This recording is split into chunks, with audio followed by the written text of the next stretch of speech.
जय श्री कृष्णा भक्तजनों। आज की कथा में आप श्रवण करेंगे श्रीमद् भगवत गीता के पहले अध्याय का महात्म्य। आप सभी भक्तजन कथा को श्रद्धा पूर्वक श्रवण करिए। बोले श्री बाल कृष्ण लाल की जय। एक समय की बात है, माता पार्वती ने कहा, हे भगवान, आप सब तत्वों के ज्ञाता हैं।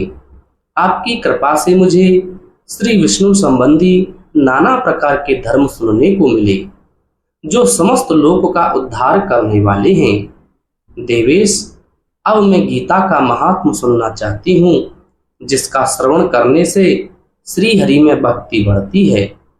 श्री महादेव जी बोले, जिनका श्री विग्रह अलसी के फूल की भांति श्याम वर्ण का है, पक्षीराज गरुण ही जिनके वाहन हैं, जो अपनी महिमा से कभी च्युत नहीं होते तथा शेष नाग की सैया पर शयन करते हैं, उन भगवान महाविष्णु की हम उपासना करते हैं।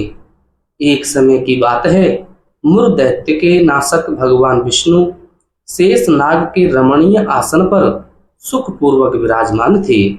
उस समय समस्त लोगों को आनंद देने वाली भगवती लक्ष्मी ने आदर पूर्वक प्रश्न किया।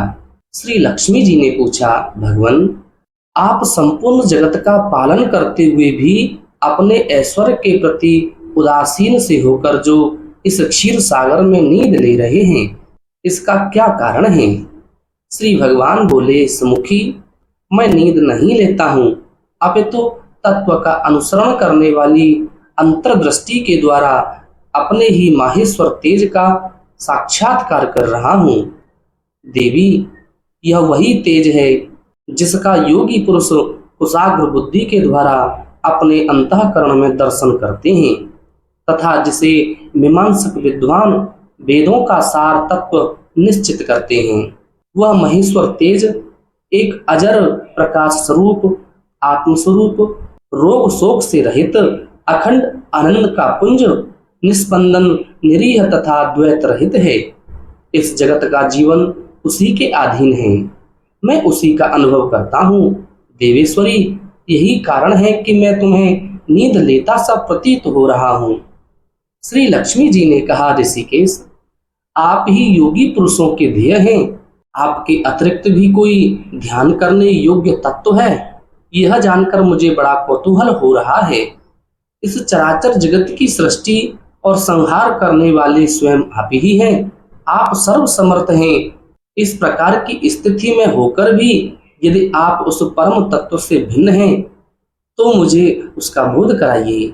श्री भगवान बोले, प्रिय, आत्मा का स्वरूप द्वैत और अद्वैत से पृथक, भाव और अभाव से मुक्त तथा आदि और अंत से रहित है। शुद्ध ज्ञान के प्रकाश से उपलब्ध होने वाला तथा परमानंद स्वरूप होने के कारण एकमात्र सुंदर है। वही मेरा ईश्वरीय रूप है। आत्मा का एकत्व ही सबके द्वारा जानने योग्य है। गीता शास्त्र में इसका प्रतिपादन हुआ है। अमित तेजस्वी भगवान विष्णु के ये वचन सुनकर लक्ष्मी देवी ने शंका उपस्थित करते हुए कहा, भगवान, यदि आपका स्वरूप स्वयं परमानंद में और मन वाणी की पहुंच के बाहर है, तो गीता कैसे उसका बोध कराती है? मेरे इस संदेह का आप निवारण कीजिए। भगवान बोले, सुंदरी, सुनो, मैं गीता में अपनी स्थिति का वर्णन करता हूँ। क्रमशः 5 अध्यायों को तुम 5 मुख जानो, 10 अध्यायों को 10 भुजाएं समझो तथा 1 अध्याय को उदर और 2 अध्यायों को दोनों चरण कमल जानो। इस प्रकार यह 18 अध्यायों की वांगमयी ईश्वरीय मूर्ति ही समझनी चाहिए।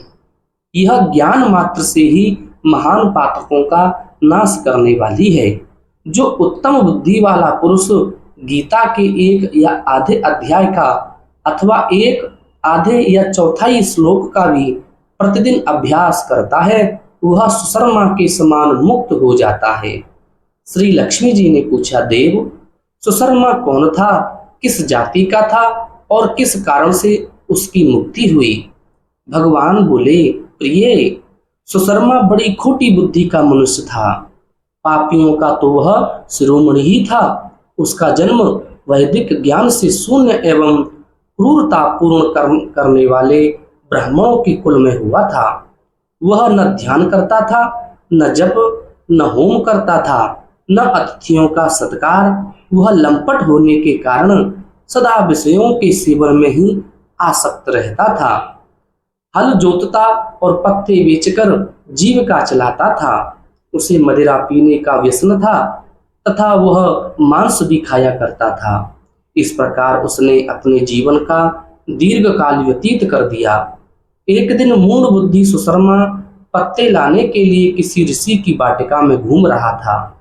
इसी बीच में काल रूपधारी काले सांप ने उसे डस लिया। सुशर्मा की मृत्यु हो गई। तदंतर वह अनेक नरकों में जा वहां की यातनाएं भोगकर मृत्यु लोक में लौट आया और वहां बोझ ढोने वाला बैल हुआ। उस समय किसी पंगु ने अपने जीवन को आराम से व्यतीत करने के लिए उसे खरीद लिया। बैल ने अपनी पीठ पर पंगु का भार ढोते हुए बड़े कष्ट से 7-8 वर्ष बिताए। एक दिन पंगु ने किसी ऊंचे स्थान पर बहुत देर तक बड़ी तेजी के साथ उस बैल को घुमाया। इससे वह थककर बड़े वेग से पृथ्वी पर गिरा और मूर्छित हो गया। उस समय वहां कौतूहलवश आकृष्ट हो बहुत से लोग एकत्रित हो गए। उस जन समुदायों में से किसी पुण्यात्मा व्यक्ति ने उस बैल का कल्याण करने के लिए उसे अपना पुण्य दान किया। तत्पश्चात कुछ दूसरे लोगों ने भी अपने अपने पुण्यों को याद करके उन्हें उसके लिए दान किया। उस भीड़ में एक वेश्या भी खड़ी थी।